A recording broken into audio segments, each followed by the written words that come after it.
I'm Leanne. And I'm Metallic Mike. And this is Unschooled History.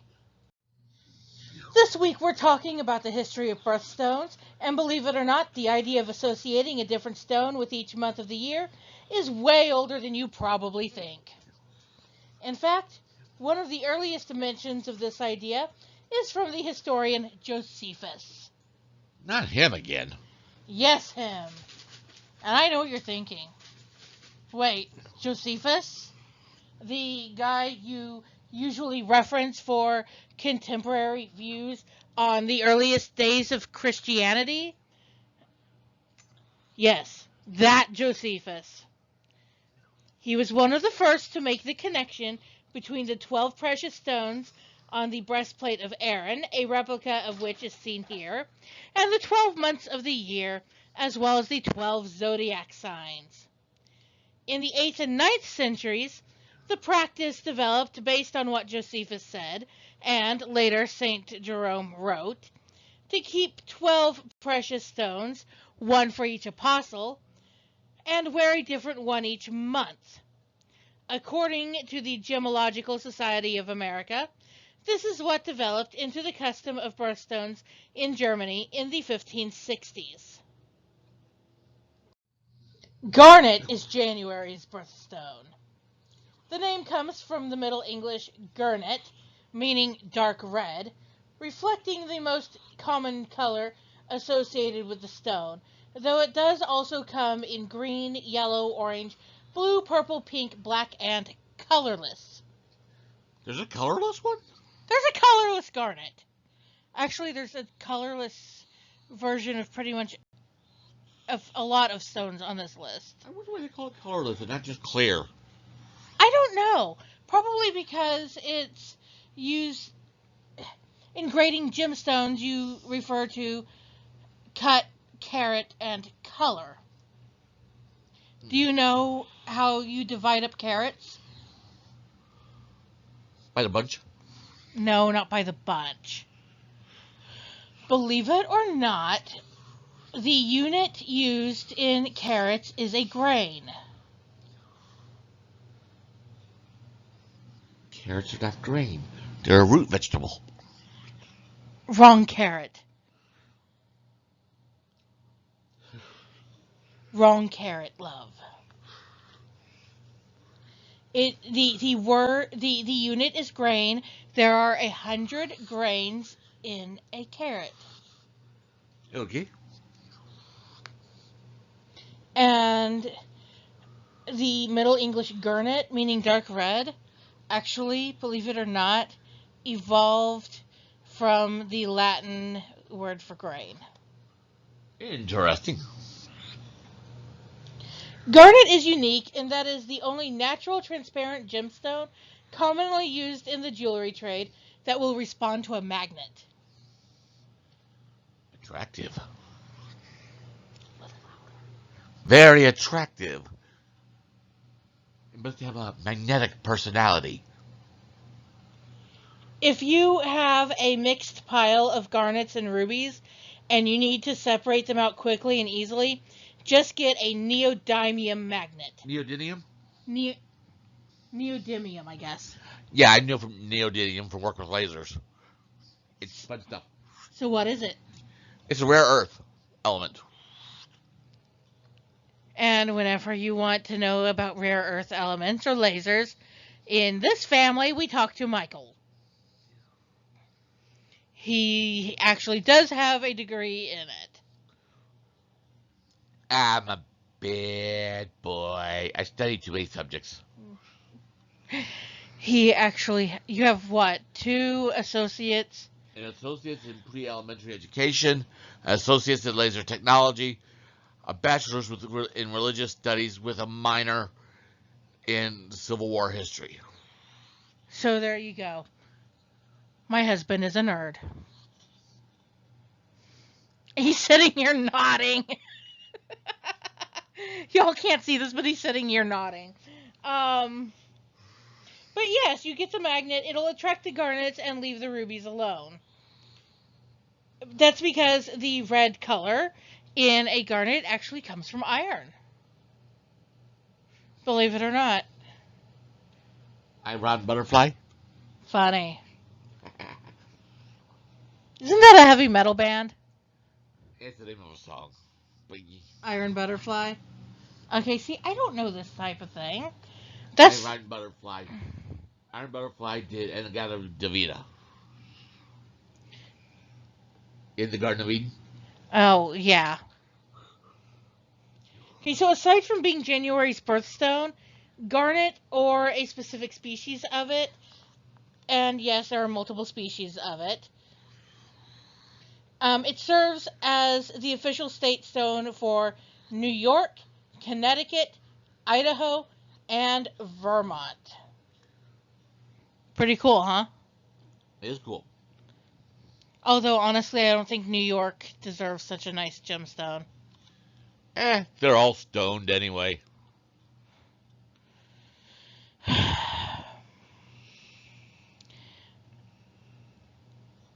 Sorry, we here at Unschooled History are not major fans of New York City. We're not. Well, let's rephrase that.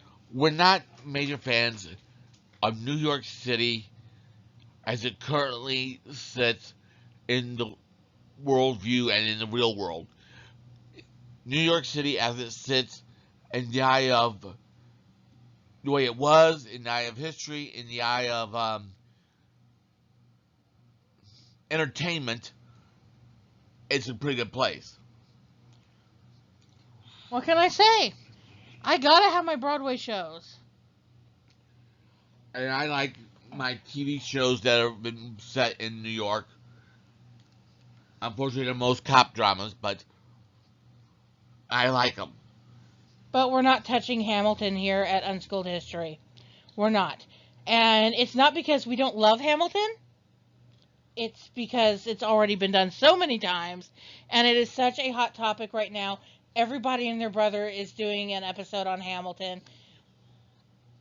There are people who can explain the historical inaccuracies in Hamilton way better than we are. So we're doing the stuff that you don't learn about in school. Hence, unschooled history. So there you go about the garnet.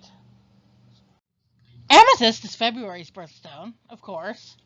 Yeah, and Amethyst is also my dad's birthstone and his favorite stone. Dad, who doesn't usually like stones, likes Amethyst. It's my grandma's too. My dad usually associates stones with me and lawnmowers. Unfortunately. Well, you're the one that keeps running over the darn things with a lawnmower. Not anymore, but when I was a kid, I was evil with a lawnmower.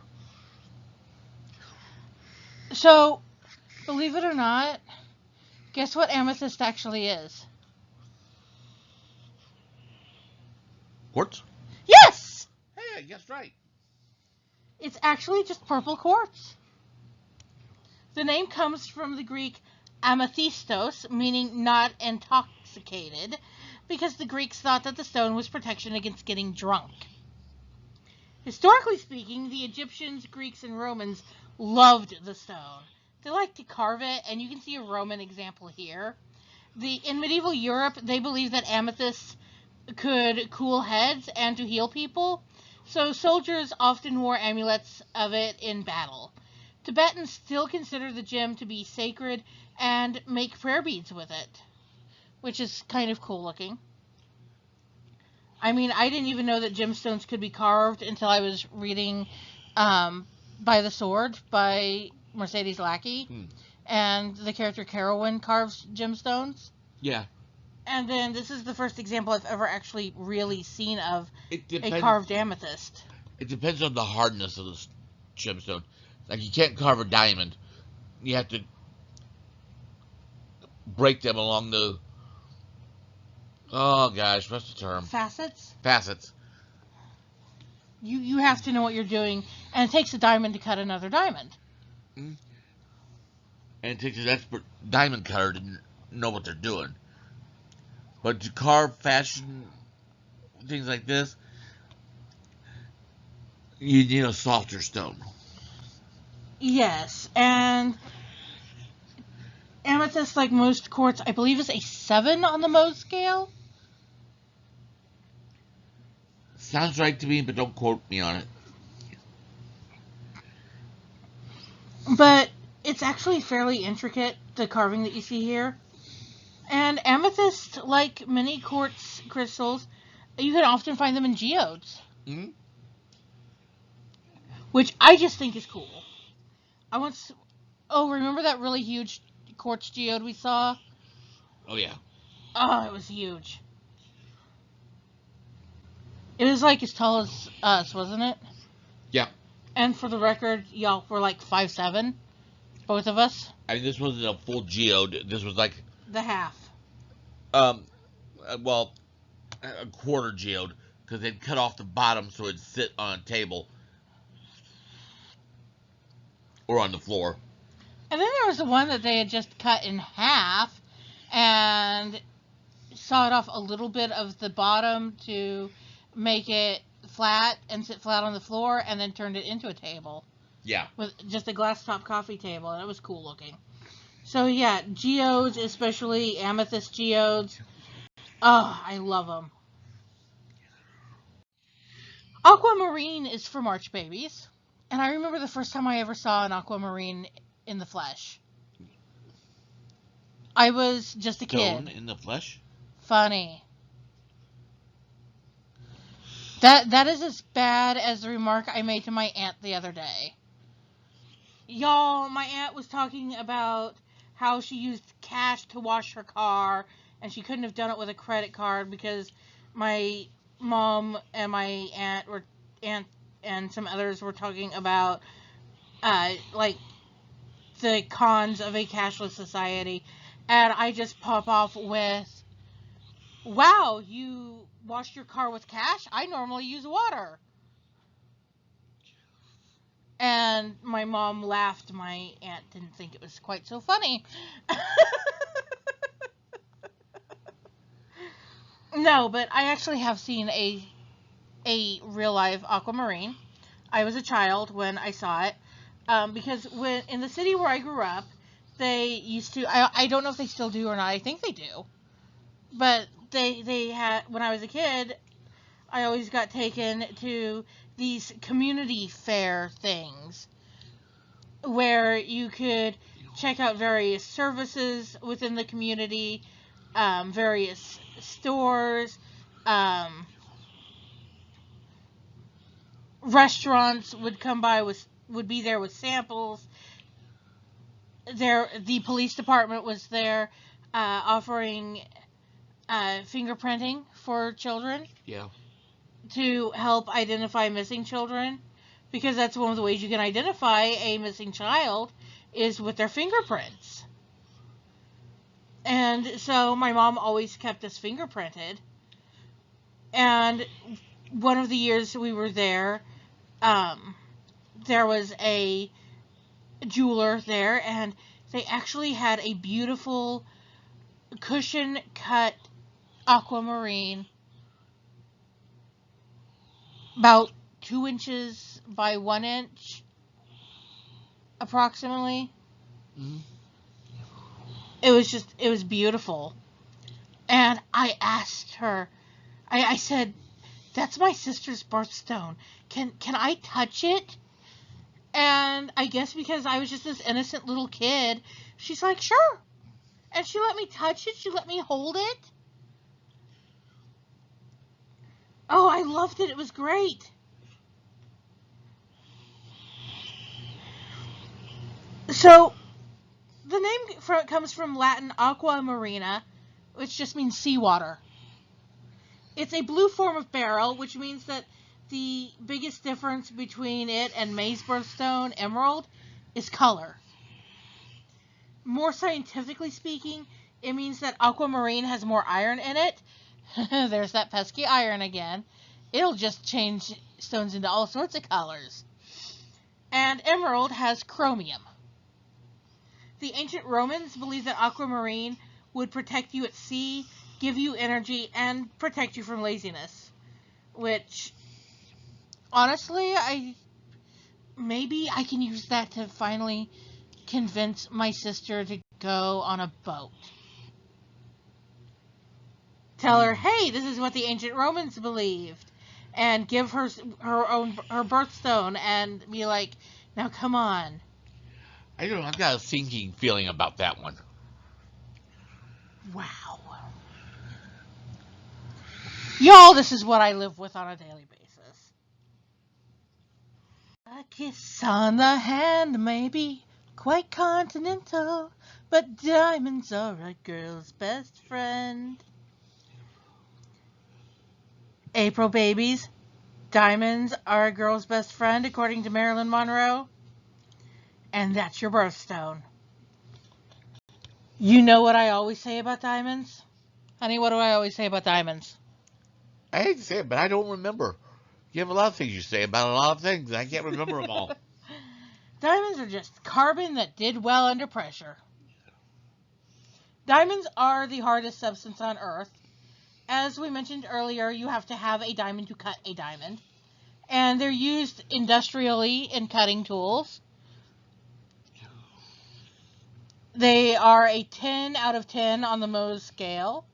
And they come in a wide variety of colors. And I'm sorry, April babies, but your birthstone is one of the most controversial stones out there. And one of the biggest scams. They really are. Okay, the word diamond comes from the Greek adamas, which is also where we get the word adamant. It basically means unconquerable or unalterable. Diamonds have been valued since ancient times. I'm not going to debate that. They were used for religious icons in ancient India. Even our earliest ancestors knew that they were good for use as engraving tools because they're so hard. There is one diamond mine in the United States. It's in Arkansas, and anyone can go and search for diamonds there. It's called Crater of Diamonds State Park. The diamonds there are generally very smooth.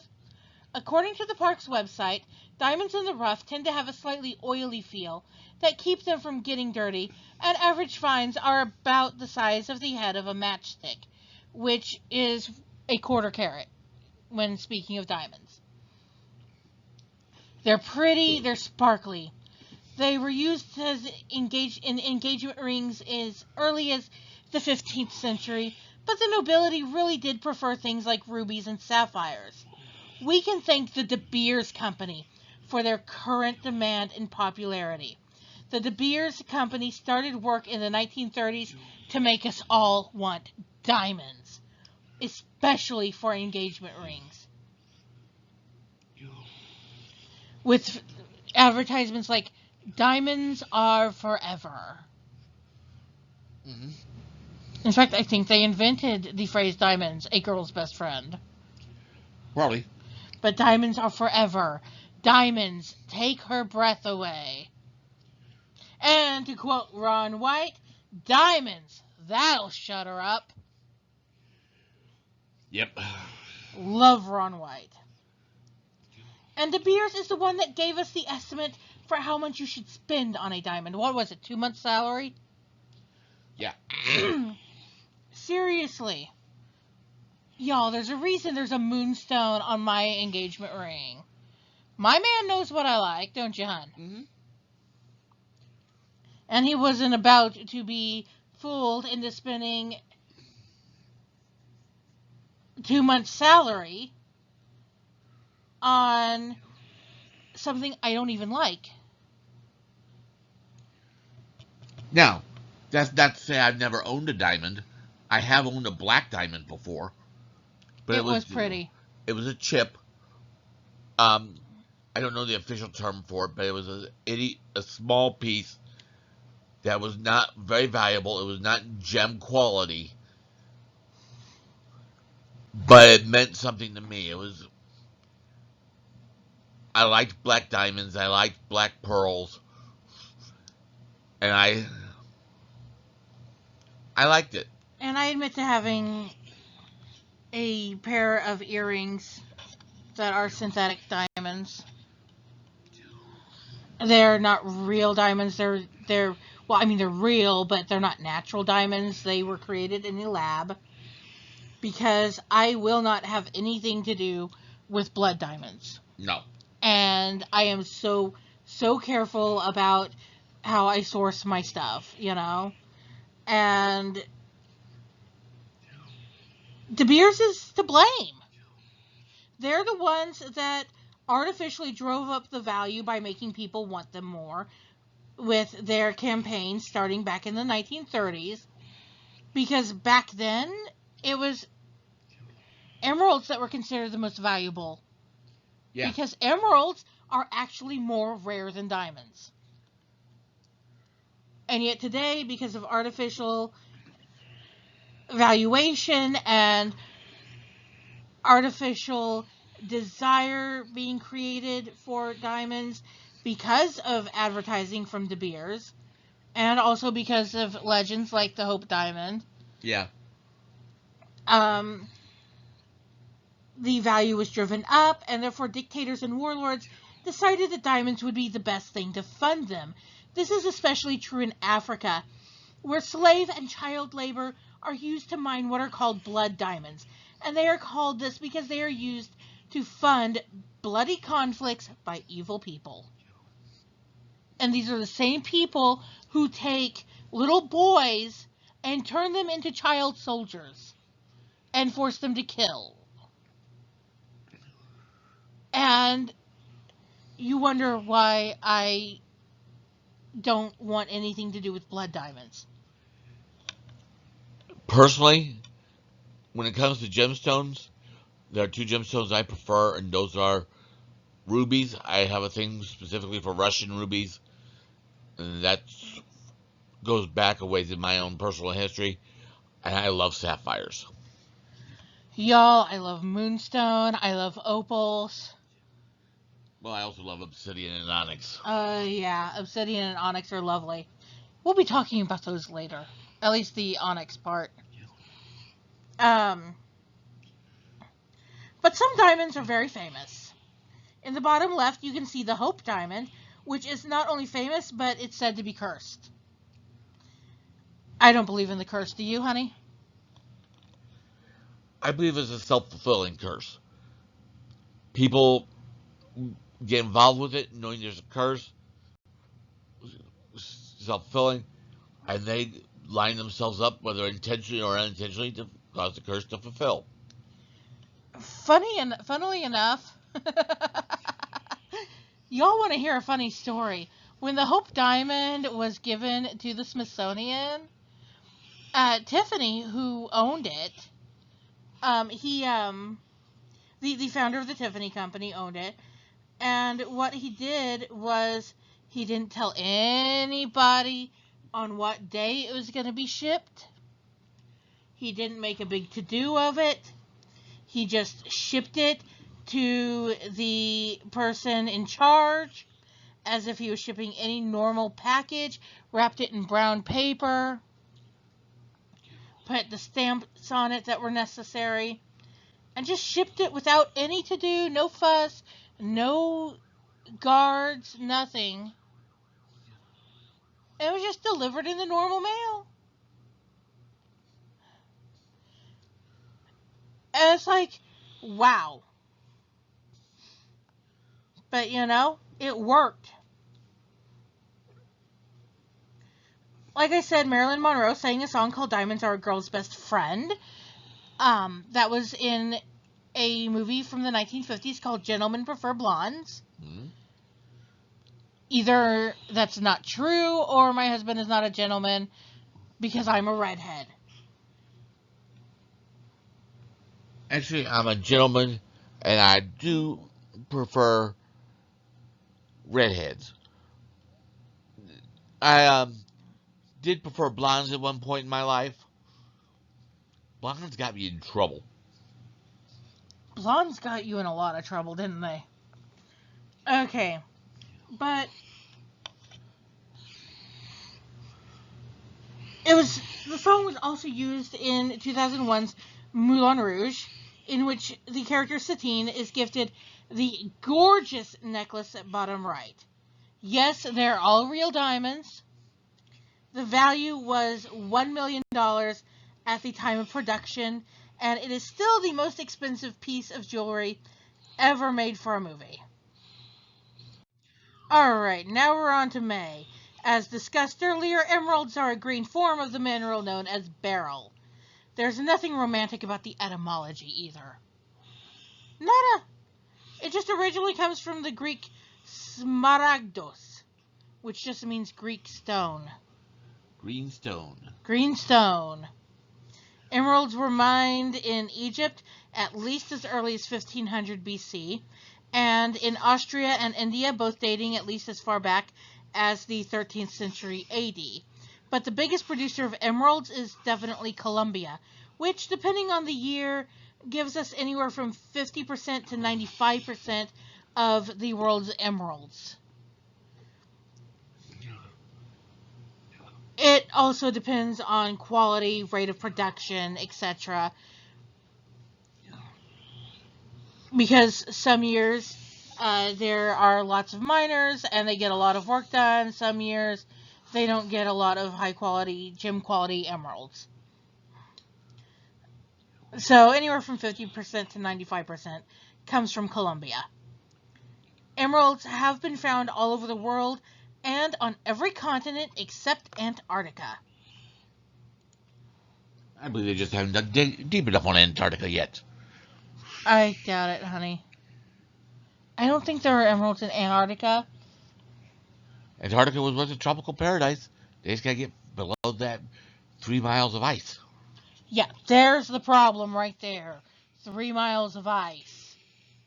I don't think anybody cares to dig through 3 miles of ice just to get to some emeralds, when there are plenty of emerald mines all over the rest of the world. So there you go. June babies get pearls. They are the only birthstone that is not actually a stone. Yeah. They aren't mined. They aren't cut from rock. They are produced by an animal. Mm-hmm. Specifically the oyster, usually. Technically, in the wild, any mollusk can produce a pearl. Yeah. Even things like abalone, which, if y'all have ever seen abalone shells, they are coated with mother of pearl on the inside and absolutely beautiful. Of course, they're not allowed to be collected anymore. Really? Really, they're considered an endangered species. You can no longer collect mother of pearl from abalone. Yeah. Abalone. Funny.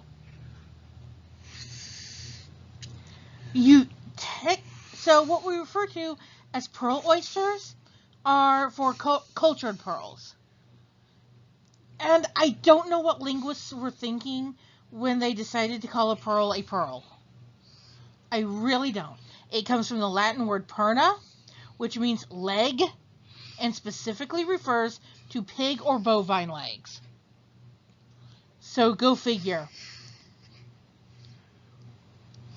But from pearl, we get the word pearlescent, which means kind of softly shimmery, shiny. In a way, that's where it goes, though. Talk about swine before pearl. Pearls before swine. Well, yeah. In the Bible, we are told, don't cast your pearls before swine. Now, here's the potentially controversial thing about pearls. In order for a pearl to be harvested, the clam or oyster or other mollusk that grew it has to die. This means that a pearl is the only gem gained by killing a living animal. Many vegans and animal rights activists won't wear pearls because of this. And while I do in fact own a black pearl, which most black pearls are actually usually a very dark gray or a very dark blue or somewhat. They're often called gunmetal in color. Yes. Mine is a very, very dark gray and actually does look black. So, yeah, I've got a beautiful pearl it is a cultured pearl. I got it from a oyster tank where you pick the oyster and that's what pearl you get. And Honestly, I didn't know that at the time that the oyster was going to die. No, you didn't. If I'd have known that, I probably wouldn't have gotten the pearl. But I do have the pearl. I do still wear it. And as you can see, they come in a wide variety of colors, a wide variety of shapes. The perfectly round pearl is something that is very, very, Rare in nature. very rare. And honestly, kind of boring to me. I like the weird shaped pearls. Also, you can tell if a pearl is real or not by your teeth. Did you know that, honey? Yes. Because when you pop the pearl in your mouth and run it over your teeth, if it's real, it'll feel really gritty. And if it's fake, then It'll feel real smooth. it'll feel real smooth. So that's how you can tell whether or not a pearl is real. And it used to be that there were people who were talented enough they could value a pearl by popping it in their mouth and rolling it around against their teeth and stuff. Oh, and for heaven's sakes, out there, one of my teachers told me that she learned the hard way. No matter how bad your pearl necklace gets or how cruddy, never give it a light rinse in the washing machine. They will dissolve, and you will be out of pearl necklace. So don't accidentally throw it through the washing machine, huh? No, the correct way to wash a pearl is with a basic jewelry cleaner, or you just run a damp cloth over it and then get it dry. Because it's not being in the water itself that causes it to dissolve. You have to have something acidic. And the agitation is the detergent. And the agitation and the detergent. And there's a myth that Cleopatra actually dissolved a pearl in a glass of wine. I think it's apocryphal. But yes, there is that myth that she did that, and thus had the most expensive lunch ever. I don't believe it. It's up to you if you believe it or not. It's apocryphal. But pearls are cool looking. Alright, trivia. What happens when you crystallize aluminum oxide? Yeah, deodorant stick. No. While it is an important aspect of deodorant, when you crystallize aluminum oxide, you get a mineral called corundum.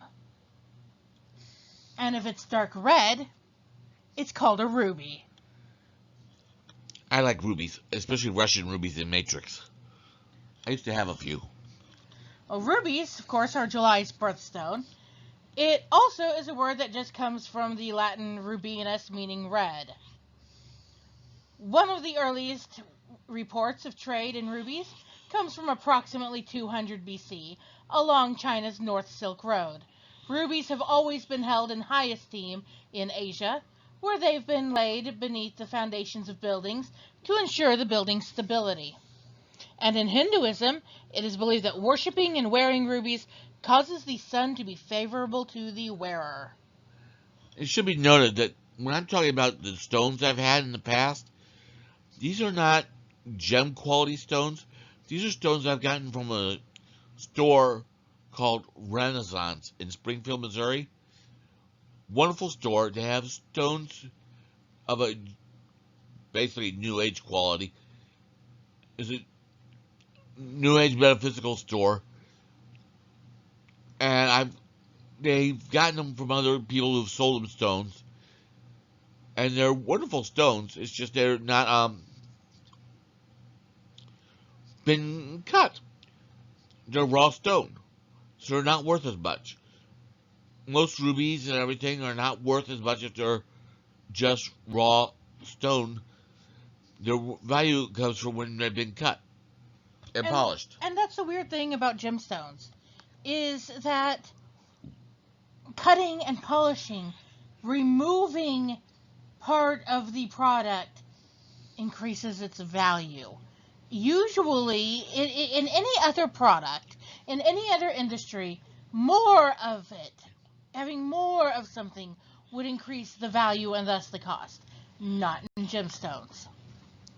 In gemstones, it's the careful removal of part of it in such a way that it increases the brilliance and the shine and the glimmer factor that increases the value. So, just a little food for thought on that. Here we are in August now with my birthstone, Peridot. The origin of the modern English word peridot is uncertain. The earliest use of the modern word was in 1750. The Oxford English Dictionary suggests that it comes from the Latin Peridot, which was the word for a type of opal, while another theory is that it comes from the Arabic Peridot, meaning gem. Peridot was prized by early civilizations for driving away fear and migraines. It also is supposed to carry the gift of inner radiance and allow the mind to be opened to new levels of awareness and growth. It is the national gem of Egypt, where it is called the gem of the sun. Oh, wow. Yeah, I know. Interestingly enough, the ancient Egyptians believed that Peridot came from a star that exploded as it fell to Earth. Mm. And yet it's called the gem of the sun, which is apt considering the sun is in fact a star. It has been mistaken for emeralds, and in fact it is believed that Cleopatra's famous emerald collection is actually Peridot. Aside from being the August birthstone, it's also the traditional gift for the 16th wedding anniversary. And let me tell y'all, there's a store around here that charges way too much for rough cut peridot. Like twice what I've seen it for elsewhere. So, yeah, there are people that will try and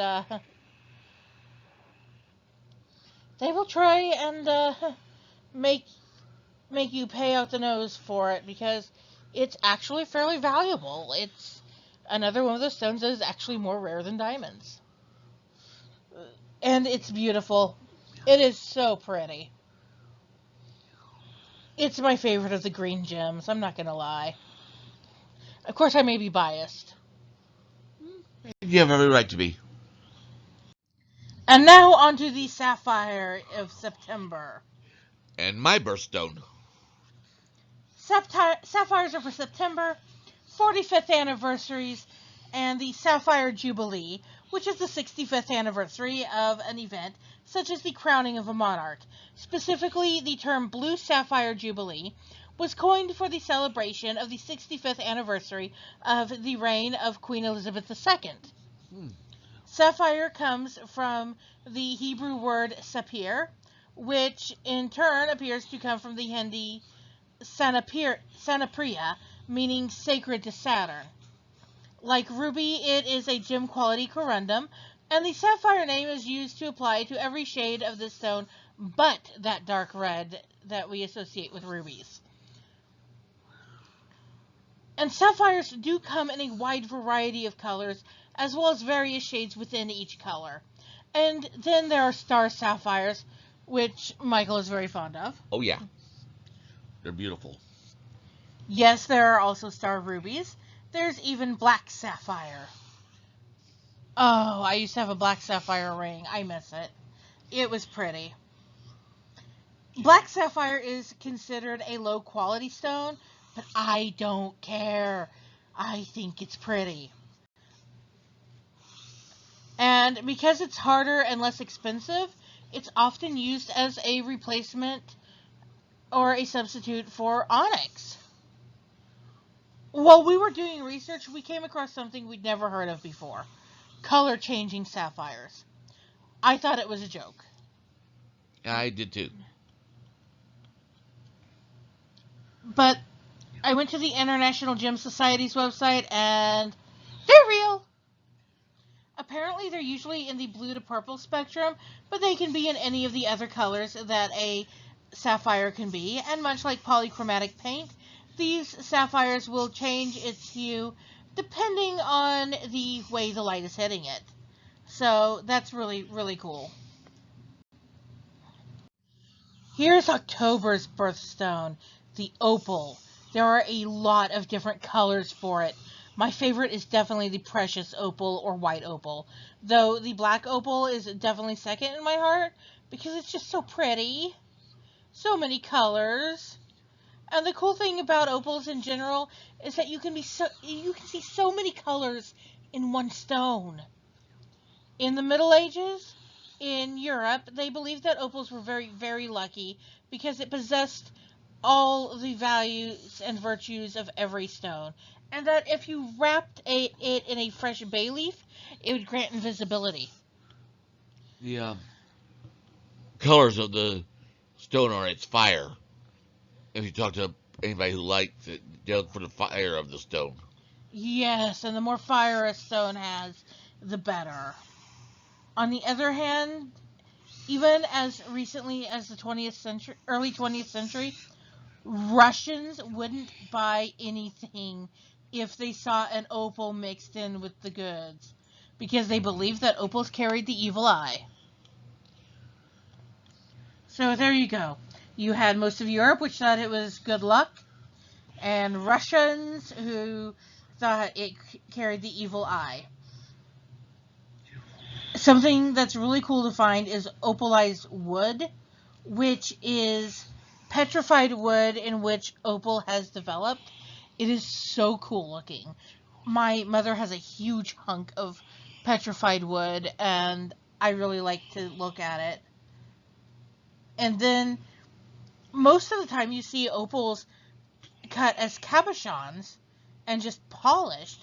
But here on the bottom, you can see an opal that has actually been faceted, which is a unique look. But I don't see the point, because faceting an opal doesn't do for opal what it does for other more translucent stones on the list. And so you can have a faceted opal. Personal opinion, I just think it looks better as a cabochon. What do you think, honey? I like them. I like them raw. You like them raw? Like this one? Yeah. Up in the upper right hand corner? That's a big old chunk of opal. November's is Topaz.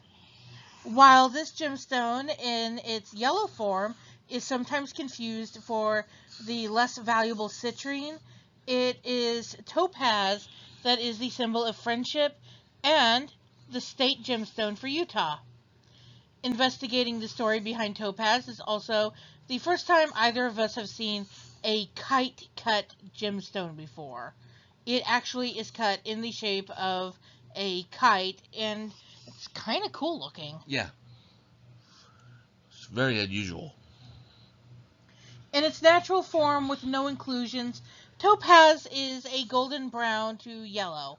However, various inclusions and impurities can cause it to be pink, blue, wine red, pale gray, reddish orange, or pale green. Orange topaz is the gemstone that is the birthstone symbol and state gemstone for Utah, but there's also imperial topaz, which is yellow, reddish orange, or very rarely pink. And blue topaz is the state gemstone of Texas. And then there's mystic topaz. I love mystic topaz. It's beautiful. It shows off these lovely, lovely colors, these mixtures of blues and greens and purples. But it's not the natural color of the stone. Nope. It is a clear topaz that has been treated in a process that has been around since 1998. The treatment, known as thin film deposition, was pioneered by a company called Exotic Coating Incorporated. And they also used it and created a slightly different form of the coating and the process that creates what are called exotic topazes, which fall into the pinker and redder and yellower hues. So you got the pinks and the reds, oranges, yellows in exotic mystic topaz, and the blues and purples and greens in mystic topaz. So it's actually a very thin coating, approximately 100 micrometers thick, deposited through a process called vapor deposition. The word topaz comes from the ancient Greek topazion, from the ancient name for St. John's Island, which was hard to get to at the time, and from which was obtained a yellow stone. Now, this yellow stone was not topaz. It was, in fact, likely citrine.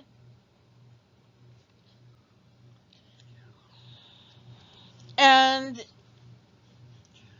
topaz itself, it's named in the Bible, but that's just a translation of the word for yellow stone. It is not actually topaz. It's more likely citrine. Actual topazes have only been known for, only since about the mid-19th century. Like many gemstones, there are superstitions regarding topaz, such as that it would increase your body heat, helping to cure you of a cold or of a fever, that it would ward off the evil eye, or that it would keep you safe while traveling. Maybe I can use that to get Emily on a plane, right? Or you can use it in combination with her Aquamarine to get her on a boat. Yeah. But there goes that sinking feeling again. Wow. Using the same joke twice in one video. You are sinking to new lows. Thank you. Thank you very much. Here you are, December babies. This is your birthstone. We have not forgotten about you, I promise. Your birthstone is turquoise. Here in the West, especially here in the U.S., there's a strong association with the Southwest U.S. and with the Native American tribes in the area, especially the Navajo. But y'all, let me tell y'all a story. One of the most significant producers of turquoise, it's actually Iran. Mm-hmm. They've been mining it for over 2,000 years, and they called it Perosa, which means victory. Today, they call it Feruze, due to Arabic linguistic influence, but it holds the same meaning.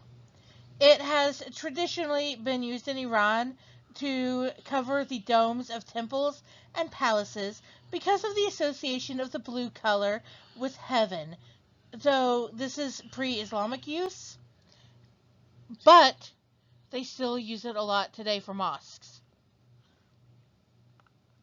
And Egyptians have been mining turquoise for even longer, since at least 3000 BC. In fact, most American turquoise is actually considered very low grade. It's called chalk turquoise. We do have a few decent deposits of it, but most of it is very low grade, which means your best turquoise is likely coming from the Middle East and North Africa. The distinctive silver and turquoise jewelry associated with tribes such as the Navajo, it's a product of European influence in the 1880s. Cultures around the world have long viewed turquoise as a holy stone and a bringer of good luck. The Egyptians believed it was holy to Hathor. Ancient Persians believed that if it changed color, doom was approaching and that it could protect them from an early death. Interesting side note, they have found that yes, turquoise does change color. Mm-hmm. Not as a result of impending doom, but actually as a result of the acidity of our skin. Yeah. And also from exposure to light. So yes, it does actually change color, just not for the reasons that the ancient Persians believed. Turquoise is also the only Western birthstone that is also referenced as one of the gemstones on Aaron's breastplate, bringing us full circle. I know what you're thinking. Unschooled history, you came full circle. You went from Aaron's breastplate to Aaron's breastplate. Why are you still talking? Because there are more birthstones. And here they are. January from the 15th century to today has only ever had garnet. But the rest, follow along left to right, top to bottom, folks. If the stone hasn't been mentioned yet, it's getting mentioned here. And it is on this picture. February has always had amethyst. But for 600 years, it also had zircon and pearl. From the 15th century to the 20th century, during this period, March had bloodstone and jasper, and the later being replaced by aquamarine in 1912 when the Tiffany list came out. April has always had diamond, but pre-1912 it also had sapphire, and in Britain it's been paired with rock crystal, or quartz, since 2013. May has always had emerald, but pre-1912 it was paired with agate, and in Britain it's today paired with chrysoprase. June wasn't always pearl. Pre-1912 it was cat's eye, turquoise, and agate. Vegans and animal rights activists rejoice because since 1912 you can also claim moonstone, my personal favorite, and as of last year you can also claim alexandrite. July used to have turquoise and onyx, and since 2013 the Brits have recognized carnelian. August babies, we can also claim sardonyx, which is red onyx. That's what sardonyx means, is red onyx. Sardonyx, carnelian, moonstone, and topaz all predate peridot, which didn't make the list until 1912 when it replaced carnelian, moonstone, and topaz, but buddied up with sardonyx. And just last year, we added spinel, the great impostor of rubies in Europe's crown jewels. Meanwhile, September started out with peridot. And in Britain, sapphire has been paired with lapis lazuli since 2013. For October, opal was originally paired with aquamarine, though since 1912 it has been paired with tourmaline. November has always had topaz, but it's also been paired with citrine, which is a yellow form of quartz. And December, it started out with bloodstone and ruby, but they got booted in favor of turquoise and lapis lazuli in 1912. In 2019, lapis lazuli got booted in favor of zircon, and tanzanite got added as well. Tanzanite is also on the British list, but zircon is not. And that, y'all, is the history of birthstones. And if any of you got confused by the years I just threw in, here's the chart. Not going to lie, I took it from Wikipedia's page on birthstones. Hit pause if you want to study it. Done? Okay. Y'all know what I'm going to say. If you haven't yet, hit that subscribe button. Have a question or comment? You know where to drop it. Have a burning desire to know something historical? Drop it in the comments or on our Facebook page, linked in the description. And don't forget to follow our Facebook page for awesome daily history facts and funny history memes. And as always, thanks for watching. Have a good day.